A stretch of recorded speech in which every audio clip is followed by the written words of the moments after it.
This is essentially a compilation of literally every thought I've ever had about Barbie Princess Charm School. Hey girlies, so as many of you may know, I am a Barbie girl, and I've said many times if I'm talking about Barbie, I'm talking about Barbie Princess Charm School, and if I'm talking about Barbie Princess Charm School, I'm talking about class. I've already made a full-length video on the topic of class and how it's represented in Barbie Princess Charm School, which I will link below and you should go watch because I'm really proud of it. But these are some of the other thoughts that I've had both in relation to class and just other random thoughts that I've had that are analytical about my favourite Barbie movie. So if you too are a Princess Charm School enjoyer, please subscribe because there will definitely be more Princess Charm School content in future. And if you're just another Barbie girl like me, then you should also stick around here. Even though I'm definitely telling you to go watch that other video, I'm gonna give a quick summary here. So like Blair's journey is all about class. Like we see her in her working class job as a waitress. She's the only breadwinner and she seems to be the only one who works in the cafe. It's kind of unclear, which might just be bad, but that's okay. Ultimately, like she has to look after her younger sister, and she's the only one able to do that because her mother is sick, and we have like the American healthcare system to think about. Meanwhile, she's being actively contrasted with like literal princesses who have grown up in castles. This is a movie about class. She would have had a better access to education if she had grown up in the lives that her peers have had. She would have better access to Emily's education, and Emily's education would also be looked after if she had had the lives of her peers. And crucially for the plot is she would have had access to better medical care for her mother if she had had the lives of her peers. Some of the thoughts that I didn't mention in that video are like how some of the characters interact with Blair and how that represents sort of like a dream version of this scenario. Like Blair like lives the dream. She gets the opportunities that not everyone gets. She gets to have the chance to pull herself out of the situation that she's in. But some of that comes from the fact that like Miss Privet actively goes out of her way to tutor Blair. She says at the start only 27% of Lutter girls even make it to graduation. And I wonder, like, maybe more of them would have made it if they'd been tutored, if they'd been given the same opportunities as Miss Perfect gave to Blair. And then there's Delancey who like magically, spontaneously like grows a conscience and just decides to be a better person, even though like she will get the advantages if her mother succeeds in her plan. Like Delancey magically decides to put herself in a worse position by taking the Lady Royal job than if she had just become Princess of Gardenia. Like I said before that we should give her credit for that, but at the same time she does represent like a dream scenario. Like it just doesn't always happen like that.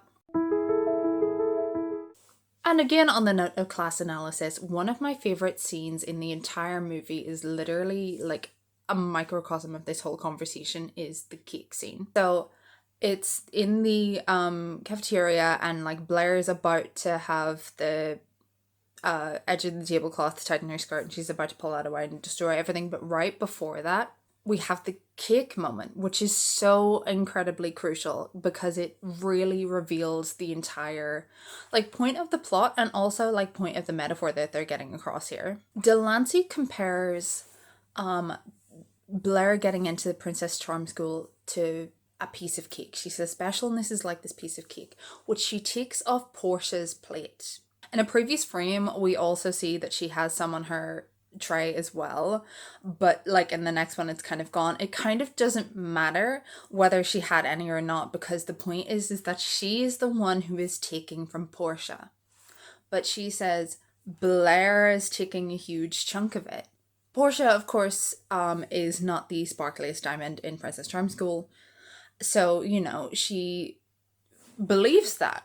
She blames Blair for stealing her cake, even though Delancey stole it right in front of her eyes. This is a metaphor. This is a metaphor that's really important for how we perceive class interactions in Barbie Princess Charm School, but also how we see them in real life. There are people of privilege, as represented by Delancey, who are stealing from those with slightly less privilege right in front of the face of those people and blaming the people with the least privilege. This can be applied to so many things. I don't think I have to tell you that. And this is ultimately just like a light casual video about Barbie movies, so I'm not going to get into that too much here. But feel free to go absolutely insane about it in the comments. As a fun little side note, it also parallels the "let them eat cake" quote from Marie Antoinette. The thing is with Marie Antoinette is that she didn't actually say it, but for this context it kind of doesn't matter. It calls back to the idea of the wealthy having access to things and the common folk simply not having that same access. So yeah, Marie Antoinette Defender Squad, sound off in the comments. Speaking of Marie Antoinette, I think there's some really interesting real-life historical parallels that are called on in the script for Barbie Princess Charm School. So first off, obviously Marie Antoinette being referenced with the cake eating scene and like how the French Revolution led to like great political upheaval, and Gardenia is about to have great political upheaval with a huge change of leadership. Another one that's like fairly out there, like you don't have to squint too hard to notice this one, is Dame Devon's plot and how it parallels the real life death of Princess Diana. So like if you are a royal family lover, this is your favorite conspiracy. You know more about this than I do probably, but for if you're not in the know, one of the most beloved conspiracy theories in the world probably is the idea that Princess Diana's death was staged. What's most crucial here is the fact that like she died in a car crash, or she died related to a car crash. Dame Devon has set up a car crash in order to kill Queen Isabella and King Reginald. So first of all, both car crashes, both members of the royal family that caused like huge upheaval within the royal family. And second of all, Dame Devon admits on national television to having staged it, and the conspiracy theory is that the royal family staged the death of Princess Diana. So tinfoil hat girlies, sound off in the comments. The one that's like slightly less obvious because there's less screen time given to it, and also because I don't believe it's as well known about, or at least not in my world, between Dame Devon's plan to rid the blight that is the poorer areas of Gardenia, how it parallels to the creation of Central Park. In the late 1800s, there was a predominantly black neighborhood called Seneca Village in the middle of New York City, and exactly like Dame Devon suggested, they were ousted and forced out of their homes for that land to be bulldozed to be replaced with Central Park. Equally, Dame Devon suggests that the poorer areas should be bulldozed to make place for rolling hills. So, I mean, it's a pretty direct parallel. I think there are probably other references to New York City and like an implication that Gardenia is sort of set in New York City or inspired by, but I'm not that familiar with New York, so that's another one. If you have spotted any other connections with New York, please let me know. I think that'd be really interesting. I like to explore like where the Barbie kingdoms would be set in real life. I have this conspiracy and I'm trying to make as many of them as possible have an Irish connection. And like New York has a pretty good Irish population, so you know, that's a good start. My other potential location for Gardenia is New Jersey, literally just because Gardenia sounds like Garden State. Like there's a little bit more weight behind the New York theory. The most important parts of the analysis though is literally just what I was talking about earlier with the idea of a dream scenario. Like it's really nice to imagine a world where people get opportunities and people are given chances and where people are able to just happen to be the secret princess. And yeah, no, I don't think we're gonna get as polite a political upheaval in as we have in Gardenia.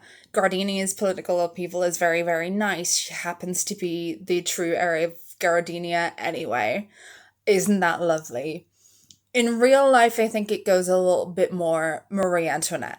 For now, I do think that Blair's Neck is safe. Right, that is pretty much every thought I've ever had about Barbie Princess Charm School that isn't already documented. If you have any other suggestions for things that I might have missed in Princess Charm School or any other Barbie movies that you think could be analysed as in-depth as this, please, please, please let me know, because this is one of my favourite things to talk about. I love just sort of giving credit to nostalgic girly media. I feel like it's very much overlooked. For now, those are all my thoughts, so bye girlies. I have this conspiracy that